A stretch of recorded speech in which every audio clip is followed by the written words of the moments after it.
WhatsApp guys, भाई लोग पागल हो चुके हैं सैयारा मूवी के लिए। ये सुनने में आ रहा है, खासकर यंग जनरेशन जो देख के आई है वो तो तारीफ कर रही है, जो नहीं देख के आए वो भी एक्साइटेड हो चुके हैं, जो रिव्यूज निकल कर आ रहे हैं। तो देखते हैं BNFT और बादल ने जब मूवी देखी तो उसका क्या पॉइंट ऑफ व्यू निकल के आया है। 1 2 3 गो। आज के दिन थिएटर्स में एक मूवी रिलीज हुई है सैयारा नाम से, जिसके लिए मैं वैसे तो बहुत ज्यादा इंटरेस्टेड नहीं था, लेकिन बड़ो पिछले 1-2 दिन में जो खबरें निकल के आ रही है उसने व्हाट। यश राज फिल्म्स ने इसको प्रोड्यूस किया है, जिसमें कोई भी बड़ा नाम, कोई चेहरा ऐसा पोस्टर पे थापने के लिए नहीं है। ट्रेलर देखा था, ठीक लगा था, उसके गाने थोड़े बहुत कैची जरूर, और एक इंप्रेशन ऐसा भी बनते हुए दिखा कि वो क्या नैना पांडे के किसी कजन को लॉन्च कर रहे हैं। फिर पिछले हफ्ते में बम्बई गया था, फेजू भाई से मिले, फेजू भाई से मिले नहीं। मुंबई में ऐसा थोड़ा इंटरेक्ट करते करते एक इंसान ने मुझे पूछा, आप सैयारा मूवी का वीडियो बनाओगे? लाइक ओके, जब रिलीज होगी तब बना देंगे, लोग इसके लिए वेट कर रहे हैं। फिर कुछ दिनों पहले जब इसी मूवी का एडवांस बुकिंग चालू था और मैं देख रहा हूँ भाई कितने टिकट नेशनल लेवल पे जो मल्टीप्लेक्स चेन्स एग्जिस्ट करती हैं, PVR, आइनॉक्स, सिनेपोलिस एक्सेट्रा, उसमें कितना एडवांस टिकट्स बुक हुए इसके तुमको आइडिया भी है? 2025 की अगर मूवीज हम लोग देखने जाएं तो केसरी 2, सितारे जमीन पर, sky 4, Superman, Jurassic world, game changer, F1, red 2, Housefull 5, Sikandar, mission impossible, ये सबसे ज्यादा, मैं मजाक नहीं कर रहा हूँ, Saiyaara is literally the second highest advance, सिर्फ छावा से पीछे है। ऑलमोस्ट 2 लाख टिकट बेचे हैं। बिडू मेट्रो इन दिनों जिसके अंदर इतने रिकॉग्नाइजेबल नाम थे, बेची जा रही थी, लव स्टोरी वगैरह, उसके कितने 18,000 2 लाख। तुमको मैच आता नहीं आता, लेकिन फिर भी इतना तो पता आ जाना चाहिए, जबरदस्त ब्लॉकबस्टर, इतना बड़ा डिफरेंस। एंड आई लाइक मुझे लग भी रहा था, मैंने बोला था काला जादू वाला मार्केटिंग किया। कहीं जगहों से ऐसे बातें भी निकल के आ रही थी कि शायद सब फेक बुकिंग है, इतना ज्यादा हो ही नहीं सकता। मेरी एकदम छोटी सी सिटी में जिसका पॉपुलेशन कुछ 3-4 लाख होगा, यूजुअली अगर मूवी देखने आता हूँ तो मुझे अकेले को 6-10 टिकट लेने पड़ते ताकि आप शो चालू करो। सैयारा का फर्स्ट डे फर्स्ट शो देखने के लिए एटलीस्ट 15 लोग तो थे, और सारे के सारे कॉलेज जाने वाले या फिर 25 की एज के आसपास वाले सब यंगस्टर्स। तो भैया कुछ तो इन्होंने सही किया है अपने मार्केटिंग के नाम पे, जिसको स्टडी करना चाहिए। बाकी लोग होपफुली करेंगे, क्योंकि जहां तक बात रही एक इतने छोटी मूवी को small budget unknown actors theatre में रिलीज करके लोगों को अंदर तक लाने वाला, थिएटर तक लाना बहुत मुश्किल होता है दोस्तों। अंदर जाने के बाद पिक्चर कैसी बनेगी? तो देखो, मूवी की कहानी ऐसी है कि मेन लीड एक सिंगर है, वो बड़ा सुपरस्टार बनना चाहता है, पूरी दुनिया उसका नाम जाने, सब लोग उसका नाम लेके क्रिश, हाँ क्रिश उसका नाम है। दूसरी तरफ फीमेल लीड काफी अच्छा लिखती हैं, लेकिन उनकी जिंदगी में कुछ बहुत बड़ा ट्रॉमा चल रहा है, एकदम सैड मोड में चल रही है, और एक दिन ये इंसान उनसे मिलता है जो क्लियरली देखकर लग रहा है कि ही इज वेरी रेकलेस। गुस्सा आ रहा है उसको, गाड़ी चलाते चलाते ऐसा करके सिगरेट जलाना, फूकते फूकते उड़ाना, ऑफिस में घुस के किसी को मार दिया है, ऑब्वियस रेड फ्लैग। तो यहाँ पर क्या होगा? एक महिला जो काफी ज्यादा ट्रॉमा के साथ जा रही है, पिक्चर की स्टार्टिंग बता रहा हूँ, एकदम ट्रॉमा में, और सामने इतना बड़ा रेड फ्लैग खड़ा है, बूम बूम बरा बूम बरा बूम। अब देखो, ऐसे यंगस्टर्स, न्यू कमर्स को लेके लव स्टोरी बनाना कोई एक नया फॉर्मूला नहीं है, हमने ऑलरेडी कई सारी मूवीज देख रखी हैं। रिसेंट माइंड में जो एक बहुत बड़ा एग्जांपल दिमाग में आता है, आशिकी 2, श्रद्धा कपूर, आदित्य रॉय कपूर, और ऐसा लग रहा है कि ये सैयारा मूवी उसी का मैजिक शायद रिक्रिएट करने में कामयाब हुई है। मैं डायरेक्टली कंपैरिजन नहीं कर रहा हूँ, मैंने बहुत पहले देखी थी वो पिक्चर और उसके बाद से रीवॉच नहीं करी। तो आशिकी 2 को लेके जो मेरे दिमाग में इमेज बनी हुई है ना, जब मैं टीनेजर था, सैयारा को लेके काइंड ऑफ सिमिलर फीलिंग है, लेकिन इसकी स्टोरी मैंने तुमको जितनी बताई ना वो पूरी नहीं है। पिक्चर में एक्चुअली कुछ चीजें हैं जो मैं नहीं बताऊंगा, स्पॉइलर हो जाएगा। लेकिन जो कॉन्सेप्ट है ना कि एक म्यूजिशियन स्ट्रगल कर रहा है, गाने नहीं बन रहे, तो उसकी जिंदगी में कुछ होता है जिसके बाद बहुत दर्द मिलेगा और फिर वो गाना बनाएगा, या उसी सिमिलर लाइन पे, लेकिन एकदम एग्जैक्ट रेप्लिका, डुप्लीकेट कॉपी नहीं बोलोगे, क्योंकि इसके अंदर चीजें डिफरेंट करी हैं। मोटा मोटा वो एकदम फेमिलियरिटी वाली फीलिंग तुमको डेफिनेटली आएगी, लेकिन क्लीशे पे क्लीशे फॉलो करके पिक्चर बना दी, ऐसा नहीं लगेगा। Same but different. और ये सब कुछ होता है उस एक ट्विस्ट के कारण कि भैया दोनों की लव स्टोरी तो सेट हो चुकी है, अब इसमें ट्रॉमा डाले क्या? ऐसा कौन सा ट्रॉमा डाले कि मजा आ जाए? ऑल्दो वो कोई भी मजेदार बात नहीं है, जिसके साथ होता है it is a very serious thing. इसके कारण मूवी के कुछ चंक्स में तुमको फील हो सकता है कि ऐसी पिक्चर देखने के लिए तो मैंने साइन अप नहीं किया था। कहानी का आइडिया मैंने तुमको अच्छा खासा दिला दिया। अब अगर हम लोग चले इसके सबसे मेन एस्पेक्ट पे, जिसपे मुझे लगता है कि पिक्चर ने खुद को सेल किया है, इसके गाने, एंड दे आर गुड। कुछ सिचुएशन में तो वेरी गुड। मैंने एग्जैक्टली काउंट तो नहीं किया, लेकिन एटलीस्ट 5-6 तो होंगे, और उसमें से मेजोरिटी तुम थिएटर से बाहर निकलने के बाद घर पे जाके भी सुनोगे। और एक तरीके से पिक्चर के गाने ही हैं जो इसको कैरी करते हैं। इनफैक्ट गानों पे मूवी इतना ज्यादा रिलाई करती है कि जो दोनों मेन कैरेक्टर हैं उनके बीच की लव स्टोरी कैसे इतनी ज्यादा स्ट्रॉन्ग हो गई वो भी गाने के थ्रू ही बताया। और पिक्चर देखते देखते एक पॉइंट में मैं क्वेश्चन कर रहा हूँ कि कोई ऐसा सीन था क्या जहाँ पर कुछ ऐसा रियलाइजेशन हुआ हो कि सामने वाला इंसान तुम्हारे लिए इतना इंपॉर्टेंट हो चुका है कि तुम सब कुछ छोड़ सकते हो। Then I was like,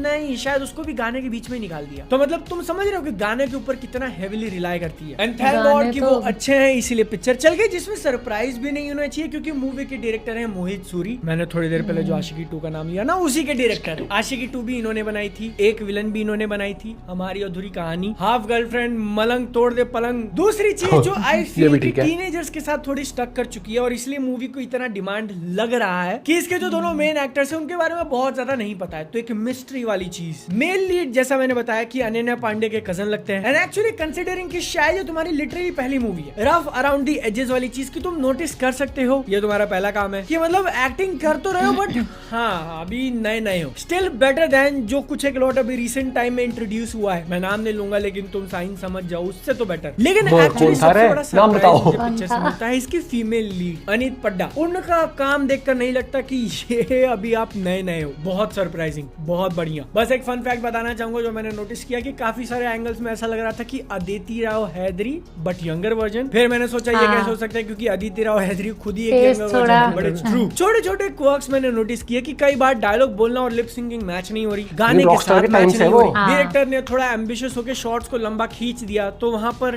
timing में थोड़ा सा गैप है कि कोई कैरेक्टर कुछ बोल रहा है, सीन के बाहर है, उसका वॉइस आ गया और एक सेकंड रुक कर रिएक्शन आ रहा है कुछ सीन्स में, वो भी स्पेशली शुरुआत के। और भैया प्रोडक्ट प्लेसमेंट बहुत गजब का किए हो। हीरो जो बाइक चला रहा है मास्टर स्ट्रोक, लोग पूछेंगे कौन सी गाड़ी है। अच्छा, प्रमोशन गजब तरीके से।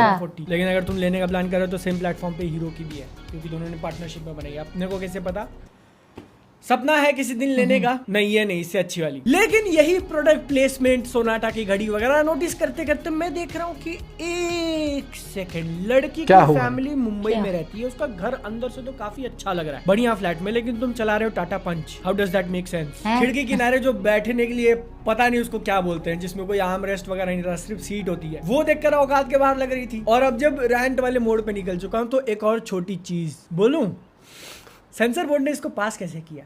मूवी के अंदर एक सीन है जब दोनों they are doing the stuff और सब कुछ उतर, I was like hello superman cut करने वाले, सुपरमैन को कट कर रहा था उसके सीन। जो बातें बोल रहा हूँ वो उतनी इंपॉर्टेंट नहीं, छोटे छोटे टिडबिट्स थे एक्चुअल मूवी का डिसीजन लेने में कि भाई अच्छी है कि नहीं है। मैं बहुत ज्यादा उम्मीदें लगाकर नहीं गया था, इसलिए प्लेजेंटली सरप्राइज्ड हूँ कि एक ठीक ठीक अच्छी मूवी देखने मिल गई जिसके अंदर का रोमांस, ड्रामा और ट्रेजेडी काम करते हैं। म्यूजिक सबसे ज्यादा बढ़िया काम करता है, तो जिन लोगों का भी हाथ था उनको स्पेशल शाउट आउट। ऑल्दो फिर भी तुम आशिकी 2 के लेवल का नहीं कहोगे, it's very good but not quite there. Female lead काफी गजब काम करती है, उनका परफॉर्मेंस देखकर अच्छा लगा। आई फील कि जिस टारगेट ऑडियंस के लिए इस पिक्चर को बनाया गया है ना, 25 और उसके नीचे वाला एज ग्रुप, उनको ये काफी ज्यादा पसंद आ सकता है। कुछ सीन्स मेरे पर्सनल टेस्ट के हिसाब से थोड़े मेलोड्रामेटिक हो गए क्योंकि मैं 25 का नहीं हूँ, आई एम 27। कुछ क्वेश्चनेबल मोमेंट्स भी आते कि हाँ समझ में आया आप काम में बिजी हो लेकिन